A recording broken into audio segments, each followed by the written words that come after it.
So I was thinking today we could talk a little bit about people's general disposition and what one could possibly encounter in dealing with anyone via email, friends, family, people in the same household.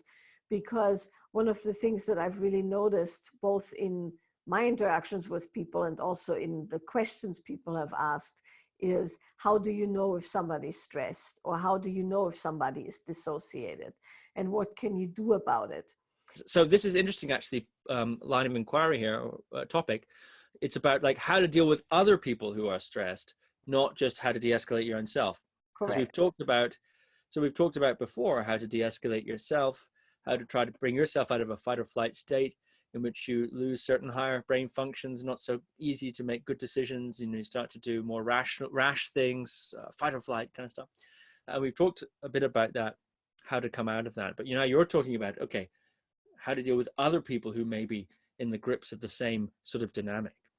Yes, I think there has been a lot of questions around that, and I think it's important to know that what is actually happening for most people, not always and not in the same severity, is their lives and their habit patterns and their way of operating is being disrupted.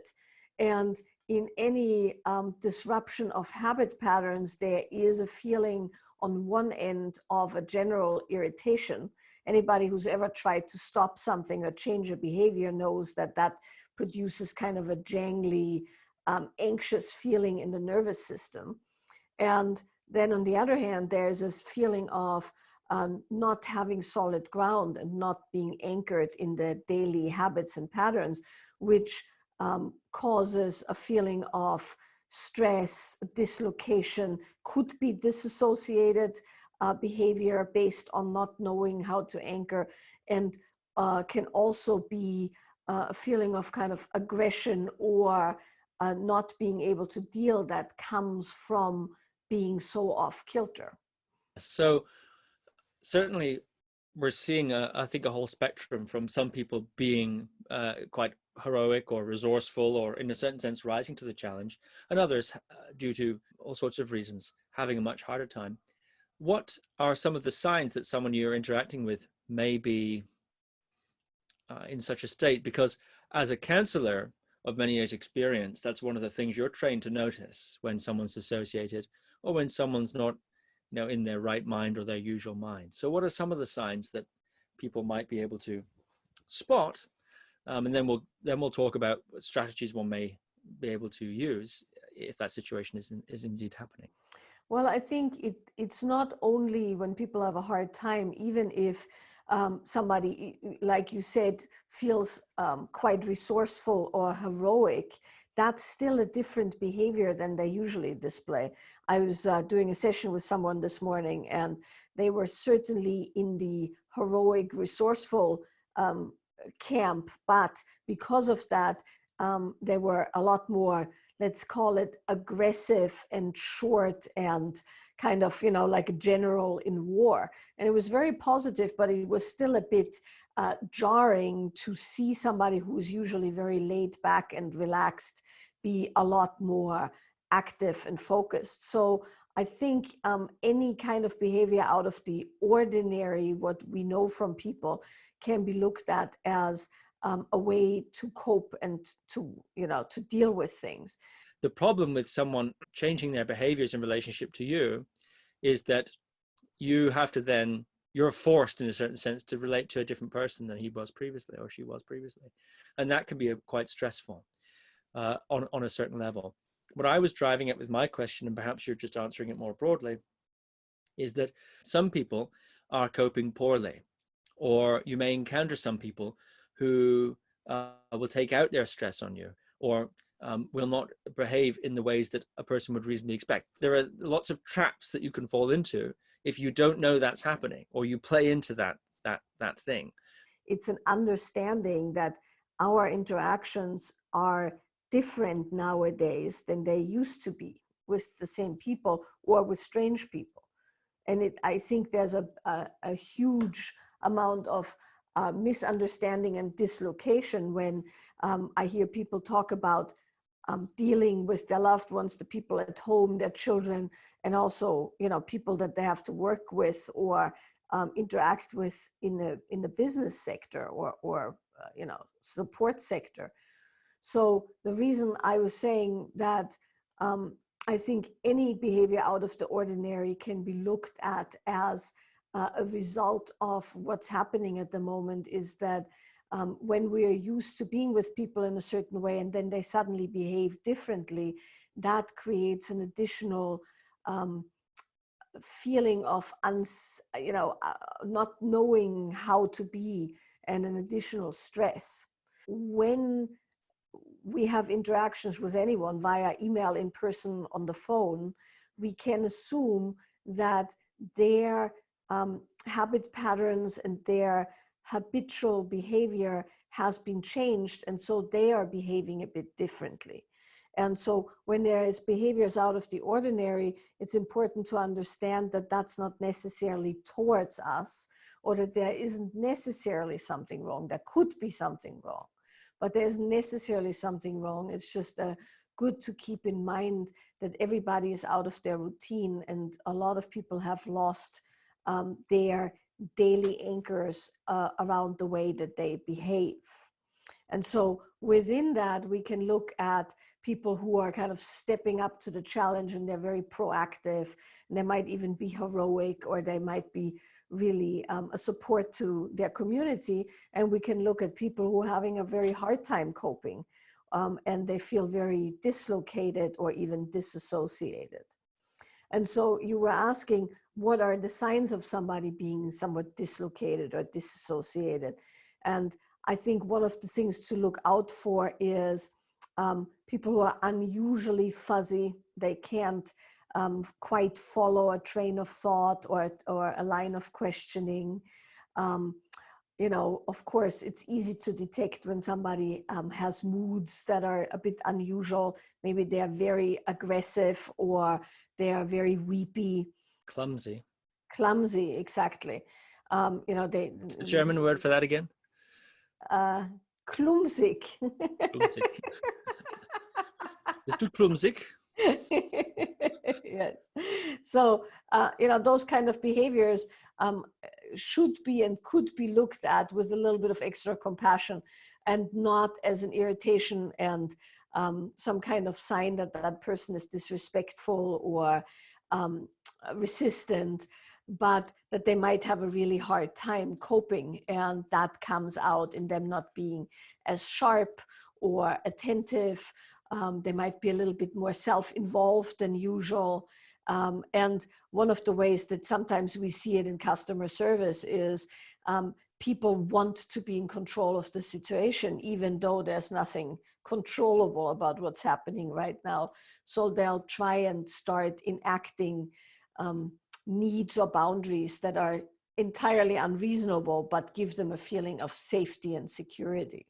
And then let's say you're living with someone, or you're interacting with someone maybe at a shop, who is you suddenly go, oh, this is a bit different, and then a red light goes, and you say, okay, this person is not in their right mind. Let's put it that way.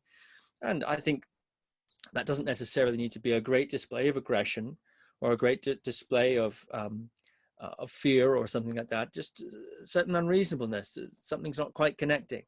And you go, okay, hang on a minute, we're not on the same wavelength here. Well, what can be done, first of all, to stop yourself getting drawn into that? And also, perhaps, are there ways that one could de-escalate somebody? Is that even a good idea to try? What are the mistakes people who don't know about these sorts of things would make?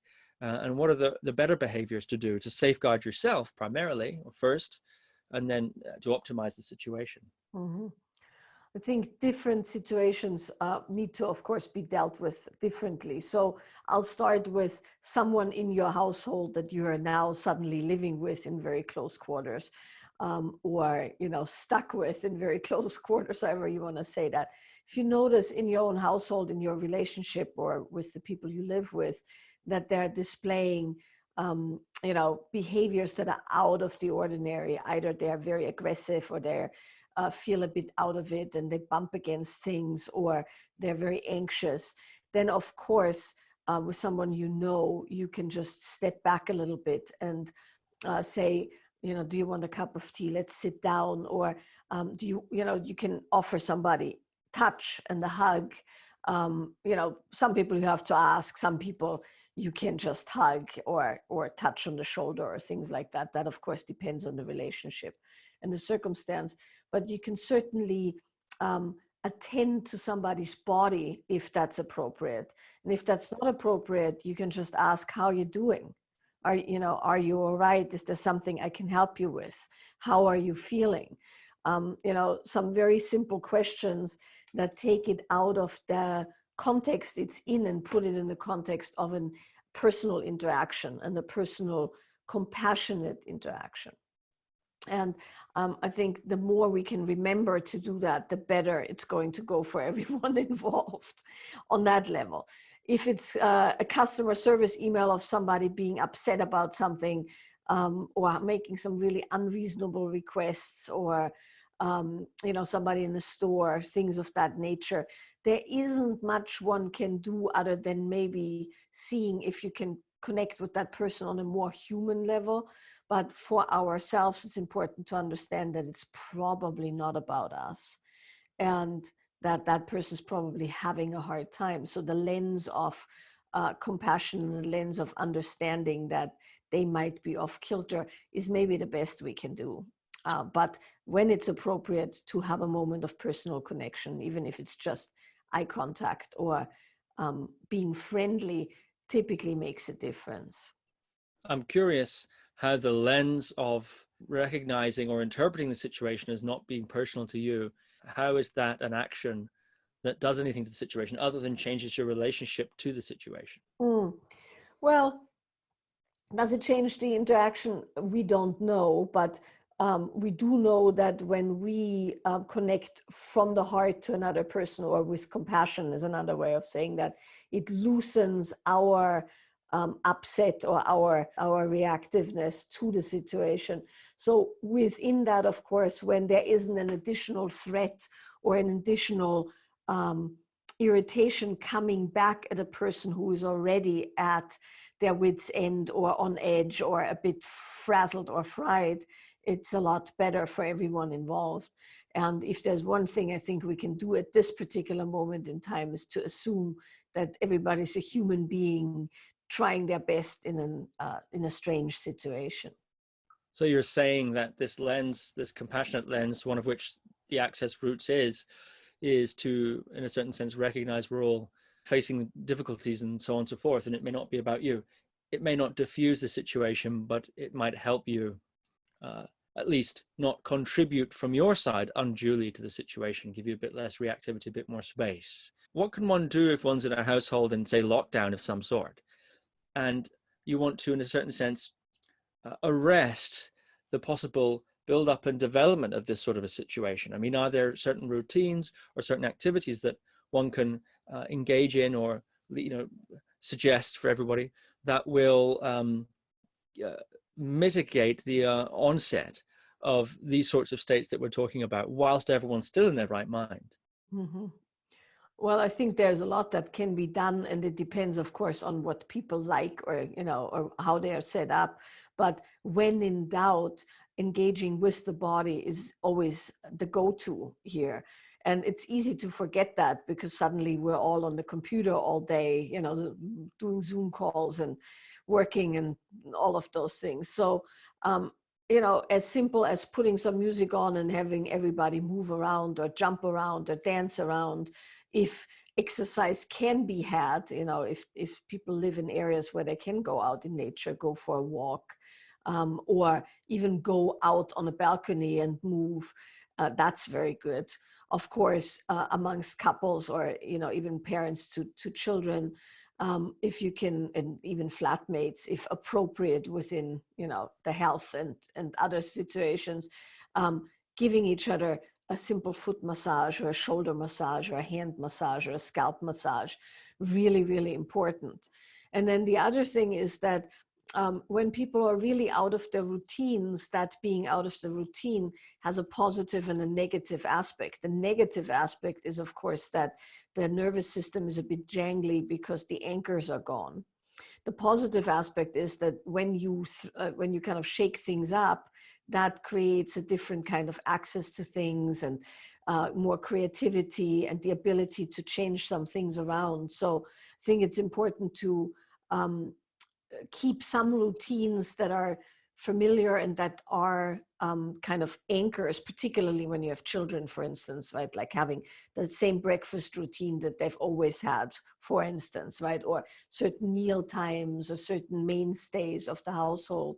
But then in between, to create new rituals or to do something that's really fun and that's not within this kind of the slog of the everyday existence, will help loosen that whole construct of the habit patterns and the anchors, healthy and unhealthy, in a way that it can be dealt with. Music is also one of those things that engaging with can have quite a nice resetting effect, whether it's singing along to some 80s rock or whatever. If you happen to be one of those families that's basically a bluegrass band, there's this great Sleepy Banjo Boys, I think it is. I don't know if you've seen that, where they got these little kids, and I don't know what, they're in some sort of banjo boot camp since they were born or something, because they're really good at the guitar and the banjo. And there's videos of them in their bedrooms playing bluegrass together. It's really cool. So, but anyways, stuff like that, singing together, I think, dancing together, listening to music, watching stand-up comedy, I think is another great thing to reset the mood. Back when I was in the music business, very often you're in these long rehearsals, and it's a little bit like being in isolation, because you're sort of in these sometimes several weeks at a time, perhaps. Before a tour, you're preparing and practicing together, all these band musicians in a room. And sometimes there are tensions and difficulties and so on and so forth. And one of the strategies that I used to use was I'd get everyone together of an evening and put on some stand-up comedy of some sort, have a beer or whatever, and just laughing together. It's a relief. It washes the body. It's in a sense, it washes the emotions out, resets things, and lightens things up. And a lot of conflicts some conflicts are very serious, of course, and can't be resolved just by lightening up a bit. But actually, quite a bit of the sort of interpersonal conflicts, which are just little rubs that come from being in close proximity with somebody who you're not normally in such proximity with all the time, a lot of that stuff actually can be quite easy to let go with a bit of a laugh, a bit of a reset in that kind of a way. So that's a little sort of muso trick that I found quite effective. Yeah, definitely. And I mean, there's an enormous amount of really funny and bizarre memes out, and people are doing really fun stuff. So I think you're making a very good point there with the laughter, right? And stand-up comedy and loosening things up. Okay, I think that'll do it for today. Stay tuned to michaelabohm.com, guruviking.com. We're going to be putting out all sorts of other things like this to support you as you're in perhaps in isolation, or certainly disrupted, very likely, by all that's going on at the moment. Do you have any final comments, Michaela? No, just to say that we've already received questions for our next call. So if you have specific questions, you can't be on the live call, you can email them in and we will address them as much as we can.